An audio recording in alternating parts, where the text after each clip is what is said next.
Friends welcome back. तो आज हम करने वाले हैं कि केवीएस एनवीएस और डीट्रिपल एसबी में आए हुए हिंदी के सारे ही वाक्यांशों के लिए एक शब्द का हिंदी का प्रीवियस ईयर के सारे क्वेश्चंस। तो हमारे हिंदी ग्रामर के जो ये वाक्यांश के लिए एक शब्द टॉपिक है, इसमें जितने भी प्रीवियस ईयर में आए हुए क्वेश्चंस हैं वो आज हम सारे एक साथ एक ही वीडियो में कवर कर लेंगे। तो ये वीडियो आने वाले केवीएस टीयर 1 टीयर 2 के एग्ज़ाम और साथ ही साथ डीट्रिपल एसबी के एग्ज़ाम सभी के लिए बहुत ज़्यादा इंपॉर्टेंट होने वाली है। तो चलिए शुरू करते हैं अपना पहला क्वेश्चन है, जंगल में लगने वाली आग। इस वाक्यांश के लिए एक शब्द बताइए। तो जंगल में लगने वाली आग को हम क्या कह देते हैं? जंगल में लगने वाली आग होती है दावानल। ठीक है, जंगल में लगने वाली आग दावानल, पेट में लगने वाली आग जेठरानल, और समुद्र में लगने वाली आग को हम कहते हैं वड़वानल। ठीक है, तो ये एनवीएस में आया हुआ क्वेश्चन है और आपको पता है इस बार केवीएस एनवीएस का सभी का टीयर 1 एक साथ होने वाला है, तो फिर ये जो क्वेश्चन है वो इस बार भी आपको एग्ज़ाम में देखने को मिल सकते हैं। तो इसलिए ध्यान से इन सारे इंपॉर्टेंट क्वेश्चंस को आप लोग पढ़ते हुए चलिएगा। हमेशा रहने वाला, जो हमेशा रहता हो, तो हमेशा रहने वाला होता है शाश्वत। ठीक है, और एक ही समय में वर्तमान यानी कि समसामयिक में जिसका संबंध पृथ्वी से हो उसे पार्थिव कहते हैं। प्राण देने वाली प्राणता होती है। आगे बढ़ते हैं। साथ ही साथ जो और भी जो ऑप्शंस है ना, उनके लिए भी जो दिए गए हैं वाक्यांश, उनको भी आप लोग देखते चलिएगा, जिससे अगर जो ऑप्शन में है उनमें से अगर कोई आ जाता है तो उसका भी आंसर हमें पहले से पता हो। अगला क्वेश्चन देखते हैं। अनेक शब्दों के लिए एक शब्द के युग में से कौन सा सही नहीं है? सप्ताह में प्रकाशित होने वाला साप्ताहिक, ये बिल्कुल ठीक है। 15 दिन में प्रकाशित होने वाला, ये पाक्षिक होता है। माह में प्रकाशित होने वाला मासिक। 6 माह में प्रकाशित होने वाला छठवां नहीं होता। छठवां तो सिर्फ 6वें नंबर पे जो होता है वो छठवां है। तो 6 माह में प्रकाशित होने वाला छठवां नहीं कहते हैं। यही हो जाएगा इस प्रश्न का सही उत्तर। अगला है, नए युग का प्रवर्तन करने वाला। जो नए युग का प्रवर्तन करे उसको कहते हैं युग प्रवर्तक, यानी कि नया युग बना रहा है, नए युग का प्रवर्तन कर रहा है, तो युग प्रवर्तक। आगे देखते हैं अगले प्रश्न की ओर। अगला प्रश्न है हमारा, निम्नलिखित में से असंगत युग्म पहचाना, यानी कि कौन सा सही नहीं है? जो कानों का प्यारा लगे, कर्णप्रिय। अगला है, जो शास्त्र के अनुसार हो, शास्त्र के अनुसार हो, शास्त्राधीन दिया हुआ है। जो सोच समझ कर खर्च करता हो, मितव्ययी, यानी कि अल्प कम खर्च करता है सोच के, तो मितव्ययी। जिसका कोई मूल्य ना हो वो अमूल्य है। तो इसका मतलब जो ये शास्त्र के अनुसार है ये आपका गलत दिया हुआ है। शास्त्राधीन नहीं होता, शास्त्र के अनुसार जो होता है उसे शास्त्रानुसार कहते हैं। अगला प्रश्न देख लेते हैं। अगला है, जिसमें जानने की इच्छा हो के लिए एक शब्द। तो जिसमें जानने की इच्छा हो उसे जिज्ञासु कहा जाता है। अगला प्रश्न है, असंगत इनमें से बताएं। जिसकी उपमा ना दी जा सके वो अनुपमेय, जिसकी तुलना ना की जा सके वो असमान, ये एकदम गलत है। जिसकी तुलना ना की जा सके उसे असमान नहीं कहते, अतुलनीय कहते हैं। तो अगला प्रश्न देख लेते हैं। जो कल्पना के बाहर की वस्तु हो, जो हमारी कल्पना के बाहर का है उसे हम अकल्पनीय कहते हैं, जिसकी हम कल्पना नहीं कर सकते। अविवेच्य किसे कहते हैं? तो जो विचार के योग्य ना हो वो अविवेच्य। कल्पनातीत क्या होता है? जिसकी कल्पना कर सकते, कल्पनातीत। जो कल्पना में हो, और यथार्थ जो वास्तविक में जैसा होना चाहिए ठीक वैसा ही। आगे बढ़ते हैं। सबसे साथ समान व्यवहार करने वाला, सबके साथ समान व्यवहार करने वाला को है यहाँ पे। तो जो सबके साथ एक समान व्यवहार करता है ना, तो उसको हम कहते हैं समदर्शी। सबको एक जैसा देखता है, सबके साथ समान व्यवहार करता है। सहपाठी क्या होता है? जो हमारे साथ पढ़ता है वो सहपाठी होता है। सहकर्मी क्या होता है? जो हमारे साथ काम करता है वो सहकर्मी। और सजाती होता है जो एक जैसी जाति के होते हैं। अगला प्रश्न है, जिस पर अभियोग चलाया जा रहा हो, जिस पर अभियोग चलाया जा रहा हो उसको कहते हैं मुलजिम, है ना। जिस पर अभियोग चलाया जा रहा है तो वो मुलजिम होता है, अभियुक्त होता है, उसी पर तो अभियोग चलाया जाएगा। वादी किसे कहते हैं? जो किसी के बारे में न्यायालय में शिकायत करता है उसे वादी कहते हैं। याचिका जो दायर करता है उसे वादी कहते हैं। प्रतिवादी, वादी जिसके खिलाफ न्यायालय में याचिका देता है या शिकायत करता है उसे ही हम प्रतिवादी कहते हैं। अगला देख लेते हैं। तो ये याद रखिएगा, थोड़ा इंपॉर्टेंट हो जाता है इसी से। आगे बढ़ते हैं। अगला प्रश्न है, वाक्यांश के लिए एक शब्द का विकल्प हो। गुण दोषों का विवेचन करने वाला। तो गुण दोषों का विवेचन करने वाले को हम क्या कहेंगे? जो हमारी आलोचना करता है उसको आलोचक कहते हैं, क्योंकि जो आलोचना करता है वही तो गुण और दोषों का विवेचन करता है ना, तो आलोचक बोलते हैं उसे। गांगे, गंगा से उत्पन्न को बोलते हैं। अंतेवासी किसे बोलते हैं? तो किसी स्थान आदि के अंदर रहने वाला अंतेवासी होता है। और गृहस्थ कौन है? तो गृहस्थ आप लोग जानते हैं, जो घरेलू है वो गृहस्थ है। आगे देखते हैं। फल फूल और मांस सब कुछ खाने वाला। जो फल फूल मांस सब खा लेता है ना, तो जो सिर्फ मांस खाता है वो मांसाहारी, और जो साग सब्जी सिर्फ खाता है वो शाकाहारी, और जो सब खा लेता है वो सर्वाहारी। ठीक है, अगला प्रश्न देखते हैं। अगला प्रश्न है हमारा, निम्नलिखित वाक्य में रेखांकित वाक्य के लिए उचित शब्द का। जो कम बोलता हो उसको हम कहेंगे अल्पभाषी, है ना। और जो बहुत बोलता हो उसे हम बहुभाषी, जो बहुत सारी भाषाएं बोलता है उसे कहते हैं बहुभाषी। अल्पभाषी, और जो बहुत बोलता है उसे वाचाल कहते हैं। और जो आगे बढ़ जाते हैं। आगे है, एक व्यक्ति द्वारा चलाई जाने वाली शासन प्रणाली। एक व्यक्ति द्वारा चलाई जाने वाली शासन प्रणाली क्या है? जो सिर्फ जिसमें सिर्फ एक व्यक्ति हो, तो उसे बोलते हैं तानाशाही, है ना। वो किसी और की सुनता ही नहीं है, सिर्फ एक अपनी ही चलाता है, बाकी और उसके साथ में कोई भी नहीं होता है, ना ही वो किसी की बात सुनता है, तो उसे हम लोग बोलते हैं तानाशाही। एक व्यक्ति द्वारा चलाया जाने वाला शासन। आगे बढ़ते हैं, अगला प्रश्न देखते हैं। अगला प्रश्न है तेज बुद्धि वाला। तो जो उसकी बुद्धि तेज है उसे हम कहते हैं कुशाग्र बुद्धि। तेज बुद्धि वाला कुशाग्र बुद्धि। अल्प बुद्धि यानी कि कम बुद्धि वाला। तपस्वी तपस्या करने वाला। विद्यार्थी विद्या ग्रहण करने वाला। अगला प्रश्न है, जो किसी विषय की विशेष जानकारी रखता हो। जिसे किसी विषय की विशेष जानकारी है उसे हम क्या कहेंगे? उसे हम कहेंगे विशेषज्ञ। ये देखिए, केवीएस और DSSS भी दोनों में आया हुआ क्वेश्चन है। तो ऐसा नहीं है कि जो DSSS क्वेश्चन है वो केवीएस के एग्ज़ाम वालों के लिए इंपॉर्टेंट नहीं है, वो उतने ही इंपॉर्टेंट है जितने आपके लिए केवीएस के क्वेश्चन है। क्योंकि कोई भी प्रीवियस ईयर का क्वेश्चन दोबारा से रिपीट हो सकता है, फिर चाहे वो DSSS के एग्ज़ाम में आया हुआ हो, या केवीएस के में, या एनवीएस के में। ठीक है, ये आप देख सकते हैं केवीएस और DSSS भी दोनों में ही आया ये क्वेश्चन। आगे देखते हैं, किसी के संपूर्ण जीवन के कार्यों का विवरण। किसी के संपूर्ण जीवन के कार्यों का विवरण जिसमें होता है उसे हम क्या कहते हैं? उसे हम कहते हैं जीवन चरित्र। पूरे जीवन चरित्र आप लोगों ने पढ़े होंगे पहले। सारा पूरा जीवन का, जन्म से लेकर मृत्यु तक का पूरा ही विवरण उसमें रहता है। आगे देखते हैं, इसमें और भी दिए हुए हैं, आप चाहें तो वीडियो को रोककर ये सारे ही पढ़ सकते हैं, जिसमें जीवन चरित्र, टीकाकार, क्रमानुसार और तटस्थ दिए हुए हैं। जीवन चरित्र होता है पूरे जीवन का विवरण। टीकाकार होता है किसी गूढ़ ग्रंथ का अर्थ स्पष्ट करने के लिए सरल भाषा में लिखने वाला व्यक्ति, एक टीकाकार है ना। बहुत विषय, कठिन विषय है, उसको सरल भाषा में कोई अपने शब्दों में बिल्कुल सरल करके लिख दिया उसका अर्थ, उसे टीकाकार कहते हैं। एक के बाद एक को क्रमानुसार कहते हैं। तटस्थ मतलब होता है तट या किनारे पर रहने वाला, है ना। आगे बढ़ते हैं। अगला प्रश्न है, एक ही विषय में एक ही समय में उत्पन्न होने वाला। तो एक ही जो समय में उत्पन्न होता है उसे हम कहते हैं समकालीन, है ना। अगले देख लेते हैं, अगला प्रश्न, अपनी इच्छा अनुसार आचरण करने वाला। अपनी इच्छा अनुसार आचरण करने वाले को क्या कहते हैं? अजय। अपनी इच्छा अनुसार आचरण करने वाला कहलाता है स्वेच्छाचारी। अगला प्रश्न है, जिसके हृदय में ममता ना हो। जिसके हृदय में ममता नहीं होती उसे हम बोलते हैं निर्मम। और निर्निमेष किसे बोलते हैं? निर्निमेष, जिसकी पलक ना गिरे। निमेष मतलब पलक होती है, तो निर्निमेष जिसकी पलक झपकती नहीं, बिल्कुल गिरती नहीं।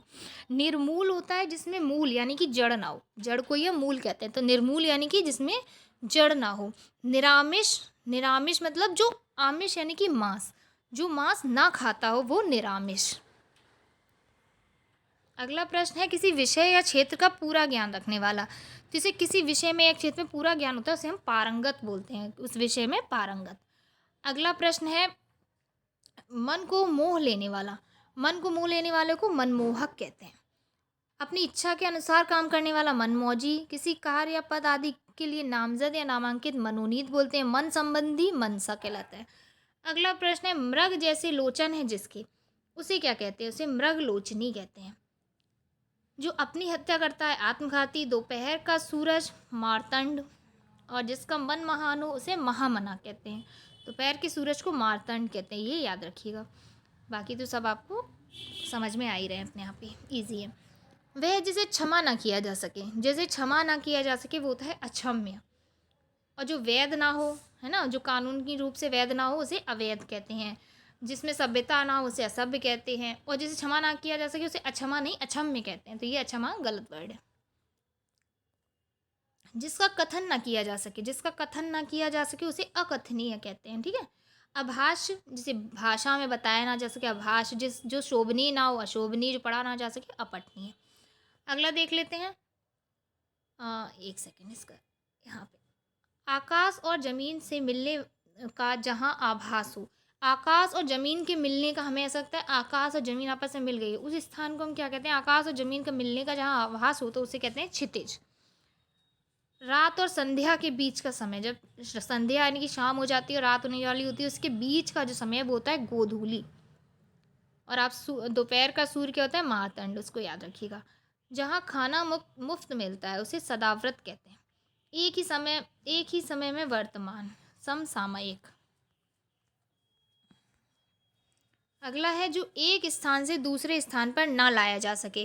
जो एक स्थान से दूसरे स्थान पर ना लाया जा सके वो होता है स्थावर, मतलब एक ही जगह पर अड़ा रहेगा, उसे एक जगह से दूसरी जगह पर नहीं ले जाए, स्थावर है। स्थान विशेष से संबंध स्थानीय, स्वयं उत्पन्न हुआ, स्वयंभू, शयन करने की इच्छा, सुषुप्सा। आगे है आवश्यकता से अधिक धन का संचय करने वाला। जो जरूरत से ज़्यादा धन का संचय कर लेता है उसे हम कहते हैं परिग्रह। आवश्यकता से अधिक धन का संचय करने वाला परिग्रह होता है, और जो बहुत ज़्यादा धन का संचय ना करे उसे अपरिग्रह। परिग्रह यानी कि धन को बहुत इकट्ठा कर लेता है अपने घर में। इंद्रियों को वश में इंद्रिय निग्रह, और एकत्र करने की क्रिया या भाव संग्रह कहलाता है। तो फिर चाहे धन एकत्र करे, इंद्रियों को इकट्ठा करे, जो भी। अगला है रंगमंच पर पर्दे के पीछे का स्थान। तो रंगमंच पे पर्दे के पीछे का जो स्थान होता है उसे हम कहते हैं नेपथ्य। ठीक है, देख रहे हैं आप, KVS PRT में पूछा गया प्रश्न है। तो रंगमंच पर पर्दे के पीछे का स्थान है नेपथ्य। अगला प्रश्न है जिसके सिर पर चंद्रमा हो। जिसके सिर पर चंद्रमा, उसे चंद्रशेखर, चंद्र माने चंद्रमा, शेखर माने सिर, सिर पर चंद्रमा है तो चंद्रशेखर। अगला है फेंक कर चलाया जाने वाला हथियार। फेंक कर चलाया जाता है उसे शस्त्र नहीं, शस्त्र तो नहीं फेंक कर चलाया, प्रक्षेप्त, प्रक्लेदित नहीं, ये इसका हो जाएगा आंसर आपका अस्त्र। शस्त्र वो होते हैं जैसे हाथों से हम लोग चलाते हैं ना, इसमें दिया भी हुआ है। हथियार, फेंक कर चलाए जाने वाले हथियार अस्त्र, और जैसे हाथ से पकड़ के ऐसे चलाया जाए तलवार की तरह, वो शस्त्र। इस वाक्यांश के लिए देखिए, दूसरे का उपकार करने वाला, दूसरे का उपकार करने वाला परोपकारी। अपने धर्म के विपरीत आचरण विधर्मी, दो भाषाओं का ज्ञान दुभाषी, और दूसरे देश का रहने वाला परदेसी। अगला है चतुर्वेदी। चतुर्वेदी का अर्थ क्या होता है? तो चतुर्वेदी, चतुर माने चार, और वेद तो वेद होते हैं, तो चारों वेदों यानी कि चार वेदों को जो, सॉरी ये लिखने नहीं, चार वेदों को जानने वाला, चारों वेदों को जानने वाला जो होगा उसे ही हम चतुर्वेदी कहते हैं। दूसरों के दोष ढूंढने वाला, तो दूसरों के दोष ढूंढने वाला होता है आपका छिद्रान्वेषी, मतलब छोटी छोटी कमियां, मतलब अन्वेषण करना, मतलब खोजना होता है। तो छोटी छोटी कमियां ही, दोष ही ढूंढते रहते हैं, तो उन्हें कहते हैं छिद्रान्वेषी। जिसका कोई दोष नहीं निर्दोष, और जिसमें दोष हो वो दोषी। अगला प्रश्न है जिसका मन कहीं और लगा हो। तो जिसका मन कहीं और लगा है उसे कहते हैं अन्यमनस्क, उसको बोलते हैं अन्यमनस्क। अगला है दूसरे के स्थान पर काम करने वाला। तो जो दूसरे के स्थान पर काम कर रहा है वो क्या सहायक किसी और के स्थान पर काम करता है, या वैकल्पिक कहते हैं, या अल्पकालिक कहते हैं, तो उसको हम कहते हैं स्थानापन्न। ठीक है, किसी और के स्थान पर आता है वो, स्थानापन्न कहते हैं। अगला है बिना प्रयास या परिश्रम के। जो बिना प्रयास और परिश्रम के मिल जाता है उसे कहते हैं अनायास। जानने की इच्छा रखने वाला, जानने की इच्छा रखने वाला होता है जिज्ञासु। अगला प्रश्न देख लेते हैं, दूसरों की बात सहने वाला। जो दूसरे की बात सह लेता है बहुत ज़्यादा, है ना, जिसमें सहन शक्ति है, उसे कहते हैं सहिष्णु, सहिष्णु कहते हैं। ठीक। अगला है दोपहर के बाद का समय। तो ये देखिए आप लोग, ये बहुत ही इंपॉर्टेंट है, बहुत ज़्यादा पूछे जाते हैं। यहाँ पे देख लेते हैं सबको एक साथ। तो जो दोपहर के बाद का समय होता है वो होता है अपराह्न। ठीक है, दोपहर यानी कि इसको 12 बजे से बाद के समय को ये होता है अपराह्न। दोपहर से पहले का समय होता है पूर्वाह्न। दिन और रात के मिलने का समय, जब जो हमारी शाम होती है ना, जहाँ पे दिन खत्म और रात शुरू नहीं हुई थी, वो बीच में मिलने वाला समय, दिन और रात के मिलने का समय होता है संध्या। सूर्योदय से सूर्यास्त तक के मध्य का जो समय होता है वो हमारा दिन होता है। और दोपहर के समय को हम लोग मध्याह्न कहते हैं, मतलब दोपहर में मध्याह्न, ठीक बीच में मध्य आधा होता है, दोपहर के बाद अपराह्न, और दोपहर के पहले पूर्वाह्न, और जहाँ दिन और रात मिलते हैं उसे संध्या कहते हैं। आगे बढ़ते हैं। अगला है शिव की आराधना करने वाला। शिव की आराधना करता है उसे शैव कहते हैं, और जो शक्ति का उपासक हो उसे शाक्त, और जो विष्णु का उपासक हो उसे वैष्णव। अगला प्रश्न है जिसके समान दूसरा ना हो, तो वो हो जाता है हमारा अद्वितीय। अगला प्रश्न देख लेते हैं। ये हमने शायद एक तरफ के छोड़ दिए हैं क्या, एक मिनट भी देखते हैं। जो परीक्षा में उत्तीर्ण ना हो, जो परीक्षा में उत्तीर्ण ना हो सके उसे कहते हैं हम लोग अनुत्तीर्ण। जो उपकार को ना मानता हो, जो उपकार नहीं मानता, वो होता है आपका कृतज्ञ। ठीक है, इसके बाद यहाँ पे देख लेते हैं। हाँ, ये हो चुके।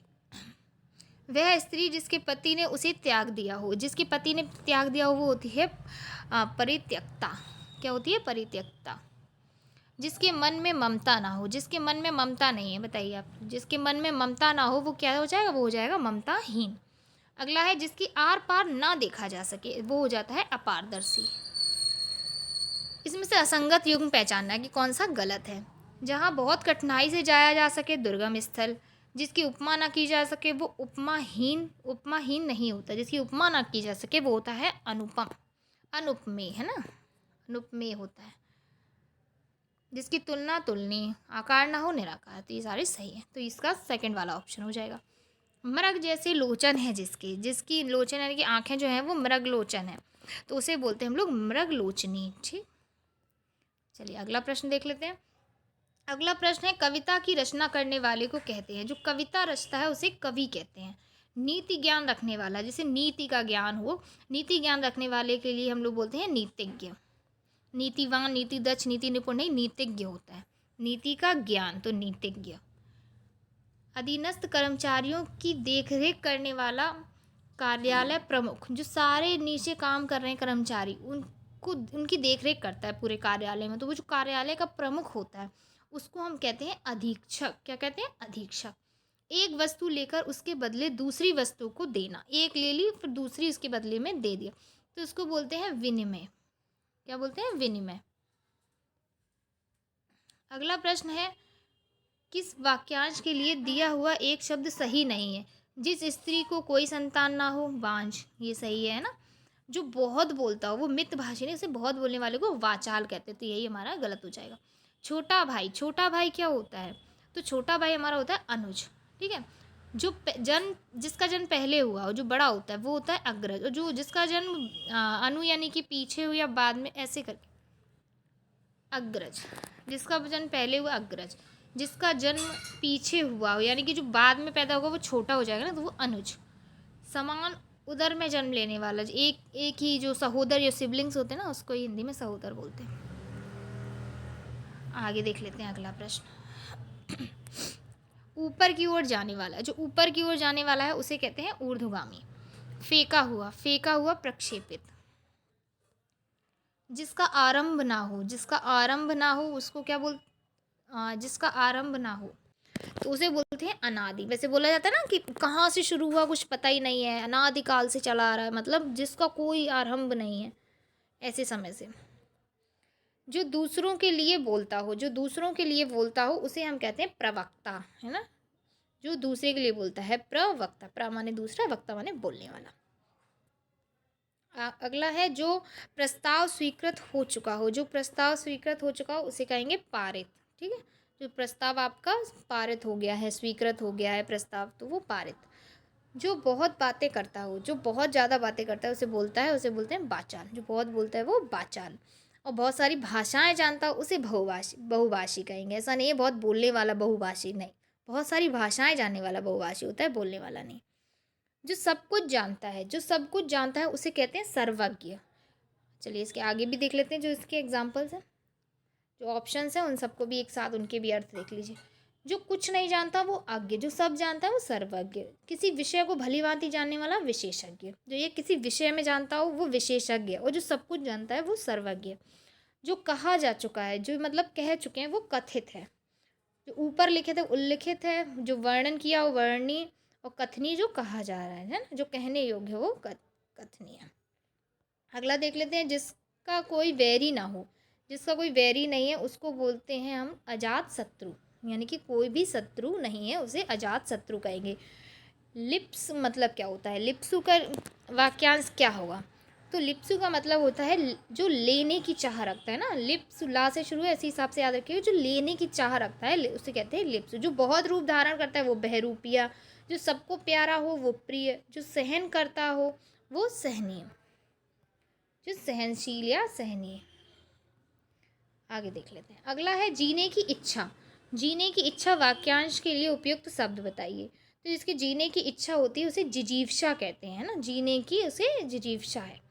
और जिज्ञासा जो जानने की है ना, जिज्ञासा देख लेते हैं, जानने की इच्छा हो वो जिज्ञासा। जीवन कथा का संपूर्ण वर्णन जीवनी।